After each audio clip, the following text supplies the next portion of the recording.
In the text that was read for us just a moment ago, Jesus uses a very important statement, and yet it's a statement that we give very little attention to. The power of choice. We can choose to hear the word. We can choose to want to obey the word and still misunderstand the word. Jesus says, if a person wills to do my will, if you are determined to do God's will, he says, those are the people who know whether I'm speaking of myself, whether I'm speaking of someone else. And that someone else, of course, is God. There are important challenges, important decisions that we make. You made a decision today to come and worship. Some will make a decision tonight to come back and worship again. Others will make a decision to come and worship on Wednesday evening and study. We make a decision about our jobs. We make a decision about our families. We make decisions all the time. That is, we make choices. There are good choices and bad choices. There are religious choices. There are moral choices. There are good choices that lead to happiness. There are bad choices that lead to unhappiness. So what I want us to do today is to look within ourselves. Believe me, this is a very difficult sermon to preach, to have any kind of effect, because this is a sermon that doesn't deal with your outward behavior. This is a sermon that deals with my inward attitude. And so I want you to think in those terms as we go along. First of all, let's take a look at the background of this text. Background is always very, very important. If we understand more about the background of a text, we can generally understand more about the meaning of the text. And when we understand the meaning of a text, we're in a much better position then to make a decision about how it applies to us. The problem is that a lot of times people read the text, apply the text, read the text, apply the text, and they don't give any consideration to the context and the background of that text. The Bible says that this was about the time of the Feast of the Tabernacles that Jesus gave us this statement. The Feast of the Tabernacles was an interesting feast among the Jews. Let's just take a look at it real quickly here. It was also called the Feast of Booths, because they would make a booth or a temporary shelter. Many times they would put this on the tops of their houses. And for 7 days they had to live in that shelter. And the idea of the feast was that during this time they would remember that their forefathers encamped along, actually a 40-year wilderness wandering, and each night they would sleep under a temporary shelter that they made. It may have been a tent, it may have been a lean-to or something like this. We don't know what kinds of things those things might have been, but they were temporary shelters. And this, for 7 days, they would celebrate this in the Feast of Tabernacles. When the Exodus from Egypt came along, that was a defining moment for the Jewish people. It was a defining moment in reference to the slavery that they were being delivered from in Egypt. And it was a defining moment for the formation of their nation. As I was preparing this sermon, I stopped and thought for a moment, I guess that was their 4th of July. We celebrate the 4th of July as our Independence Day, don't we? Well, they celebrated the Feast of Tabernacles as sort of their Independence Day, because it was this feast that commemorated the whole idea of the Exodus that God had given them. Now, there were 3 feasts in the Old Testament. 3 times a year, every male Jew was supposed to come to Jerusalem for the celebration of these 3 feasts. The Feast of Tabernacles was one of these feasts. Now, there was something else connected with the Feast of Tabernacles. It's sometimes referred to as the Feast of Ingatherings. Well, it was the time when, late October and late September and October is when it was celebrated, and so the crops were in, and the work of the farmers was done for a while, and so they celebrated this, and it was called the Feast of Ingathering. Well, what was the character of this celebration? The Old Testament doesn't tell us anything about the way it was to be celebrated, except from a religious point of view, and we'll talk about that in just a moment. But through the years, traditions grew up, and modes of celebration grew up, and it became the most celebrated celebration in the history of the Jewish nation. They did all kinds of things to celebrate this occasion. It was such a great occasion for them. Now stop and think for a moment. I remember when I was growing up, we go down to the little corner stand and we buy a few firecrackers, and everybody have a few firecrackers there, and we fire them off, and then somebody would get a skyrocket, fire that skyrocket up, and all that.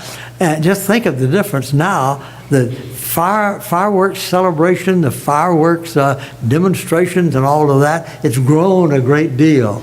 Well, over a period from about 1200 BC until the days of Christ, 30 AD, during that period of time, all kinds of modes of celebration had grown up. And so by the time of Jesus, it was a really great celebration.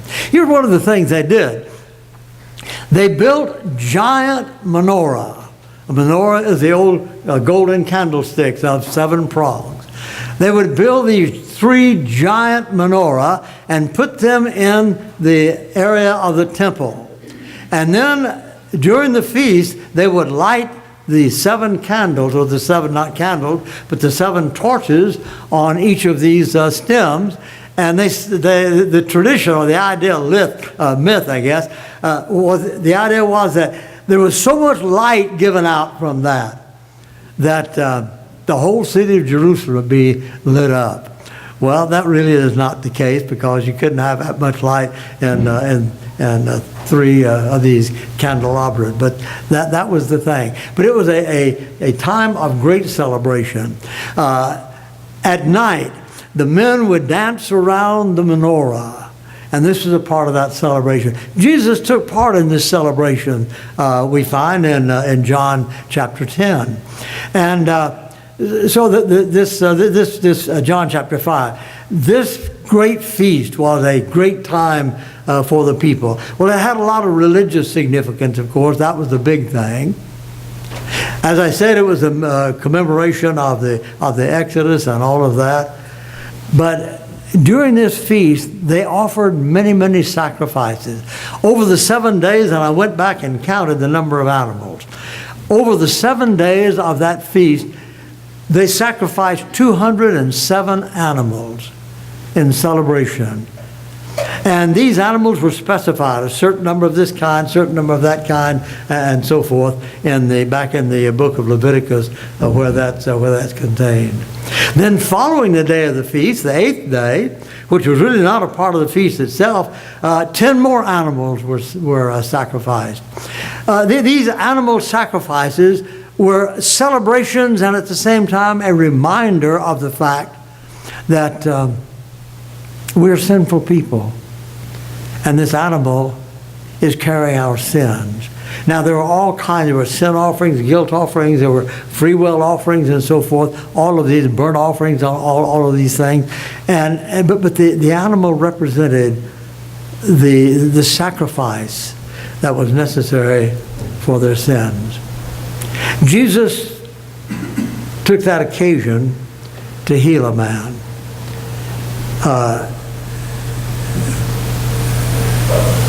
He healed a man just a little prior to this, and a great controversy arose about it. We talked about that in John chapter 5. Great controversy arose about it.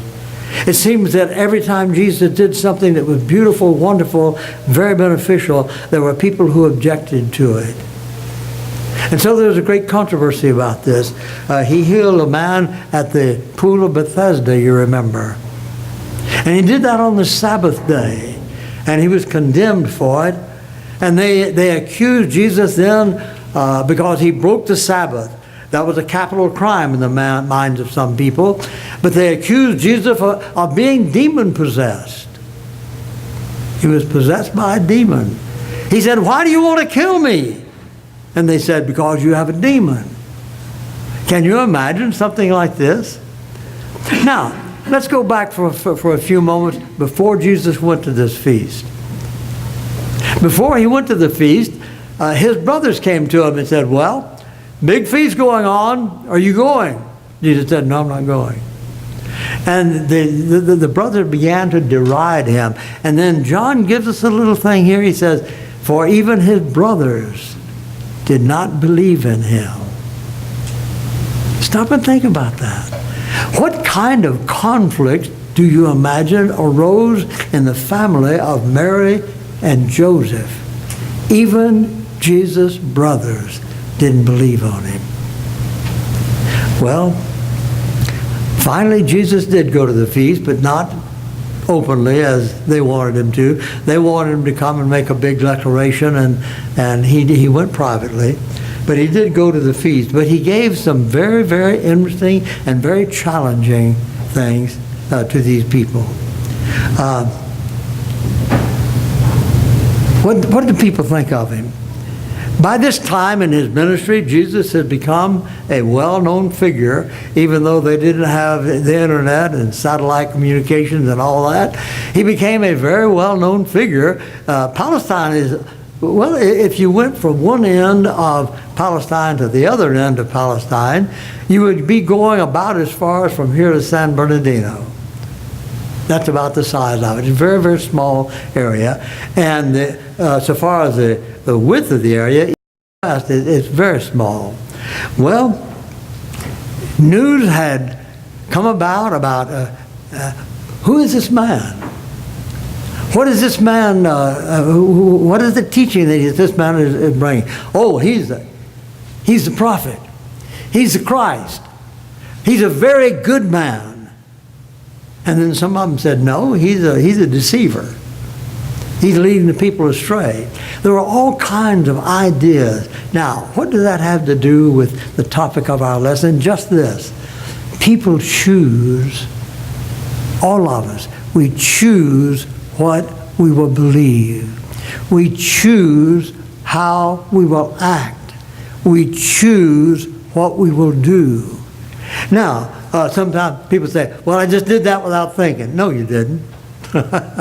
We don't do things without thinking. Somewhere in the back of our minds, this has been stirred up. So, for example, if one of your children ran out in front of a car, you might say, just without thinking, I ran out and grabbed that child and brought him back.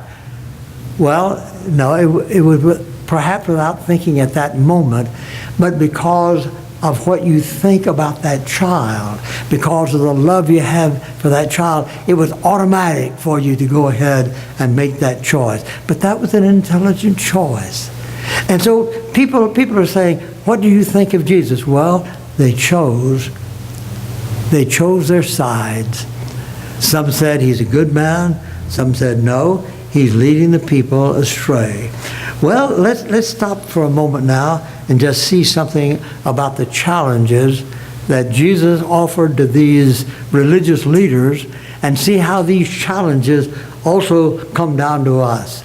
Now, the statement that Jesus made was this: my teaching is not my own. It comes from him who sent me.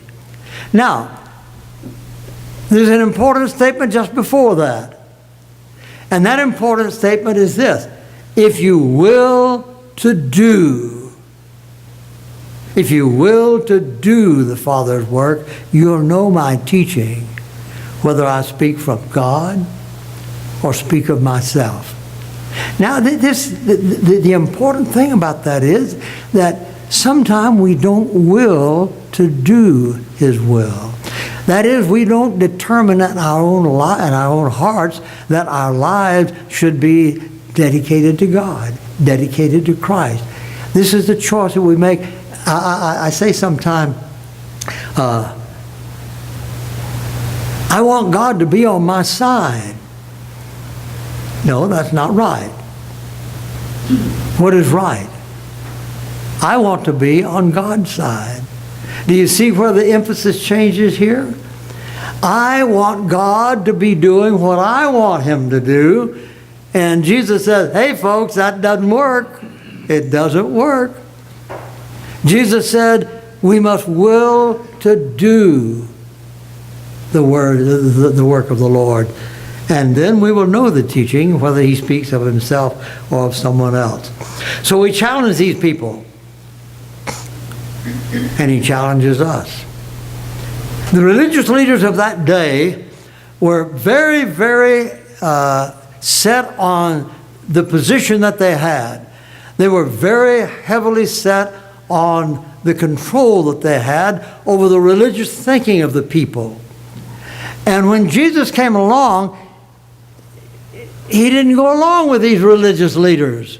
When Jesus made His debut, He took issue with them. And so they said, this man is leading people astray. Why? Because what I'm choosing is not to do the Father's will. What I'm choosing is to do my will and be sure that God agrees with my will. Do you see the difference here? It turned out to be a very, very important thing because it enters into every aspect of our religious life. We make a choice that says, I am determined to do whatever my lifestyle is. Now, God, I want you to come into my life and guide me. But here's what I want to do.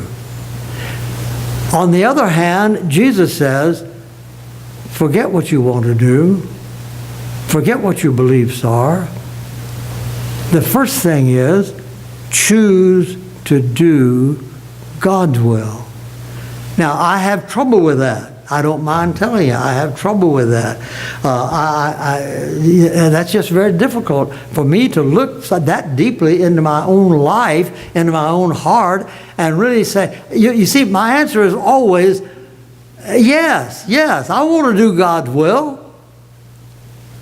But the caveat is, provided I approve of it.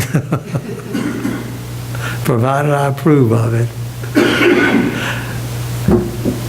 Again, as I was studying this lesson, preparing this lesson, I remembered a statement from Paul in Romans chapter 7. And this is a confusing thing, and we can't hardly imagine this coming from Paul. Paul, I'm going to abbreviate it. It's a long passage in Romans 7. So I want to abbreviate it a little bit. Here's what he says. He says, the things that I want to do, I can't do.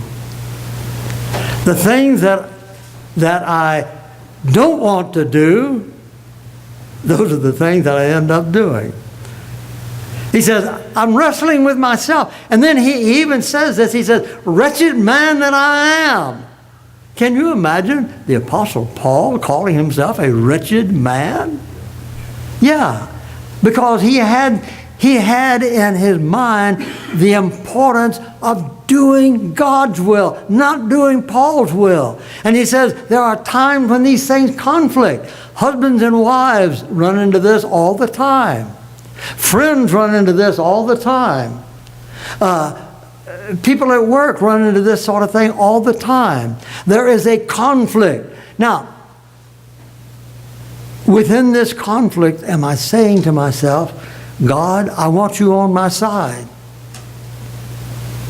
Oh yeah, that sounds good. No, that doesn't sound good. What is good is, God, I want to be on your side. The number one thing in my life, God, is I want to do your will. That's the number one thing, Paul says. I want to do your will. Now, if I am more interested in defending my position and defending my beliefs, then that's the way I'm going to view God's will. I'm going to find this I agree with, this I agree with, and this I agree with, and those are going to be my favorite passages. Those are going to be my favorite teachings. But Jesus says we need to determine to do God's will, and then we will know the teaching. Sometimes people have said, well, you know, the Bible says that if you want to know the teaching, if you want to understand the teaching, you can understand it. No, that's not, that this passage is referred to a lot of times that way. That isn't it. If we choose to do His will, then we will know that Jesus is speaking for God and not just simply for Himself. Folks, there are power in our choices. There's so much power in our choices. Small choices sometimes make big differences. And every one of us could go back and say, I remember this little decision that was made. I remember this little choice that was made, and it completely changed the whole tenor of my life. I have had experiences like that, and you have too. Choices make such a big difference. What if more people, this ain't going to happen, folks, but just stop and think for a moment. What if more people were willing to take personal responsibility? They chose to take personal responsibility for the mistakes. One of the interesting things about politics to me is that somebody else is always the one who caused this. I was on the right side of it, but some other circumstance, some other person, some other event is what messed the whole thing up. It's very difficult to take personal responsibility. What if everybody was willing to take personal responsibility? What if that was a choice that all of us made? And then I've thought so many times about this. What if every person in this congregation right here, what if every one of you chose to really, honestly study the Bible? Honestly, really study. I don't mean just read. I mean really study the Bible. What if each of us decided to do that? I was at a seminar one time, a long time ago, and the teacher of the seminar made a statement that kind of haunted me. He said, you know, if you make up your mind that you're going to choose one of the short books of the New Testament, or maybe like Ephesians or Colossians or Galatians or something like that. If you make up your mind that you're going to spend honest to goodness, hard study time for 1 year on that book in the New Testament, he says, you know, you could become an authority in that book. Well, I think he was stretching it. I'm quite sure that he did not believe that you would be a world-renowned scholar or anything like that. But the idea is that it isn't until we choose to do something like that that we really come to a knowledge of His Word. I wish I could challenge every one of us to pick that up and choose a book of the New Testament. New Year's is coming soon. We'll say something else about this. New Year's is coming soon.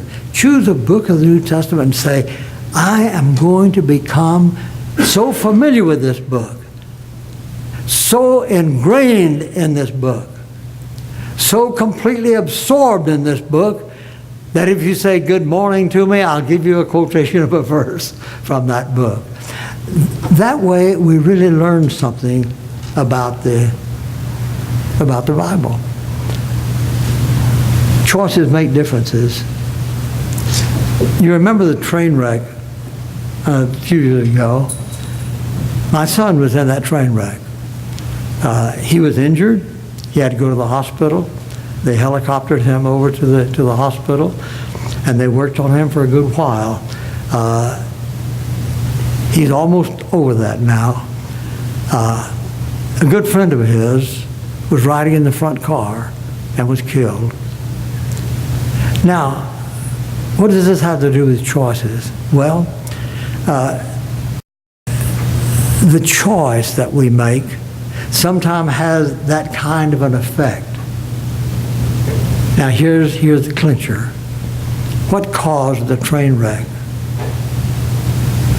The engineer was texting. He was texting. He was ordering a pizza, and he didn't see the other train. He passed by the warning lights because he was texting. That was a choice that cost him his life and other people their lives. That was a choice. I was talking to someone just the other day. A young girl just gotten her driver's license. She texts while she drives. And I heard her father say, you've got to quit texting. And she went, okay, you know. We make choices that have great effect on many, many people. What Jesus is saying to us is the number one choice for us to make is choose to do God's will.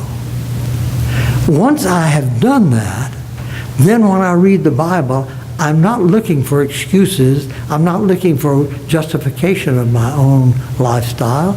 I'm looking instead to see, what do you want me to do, Lord? You remember the story of little Samuel?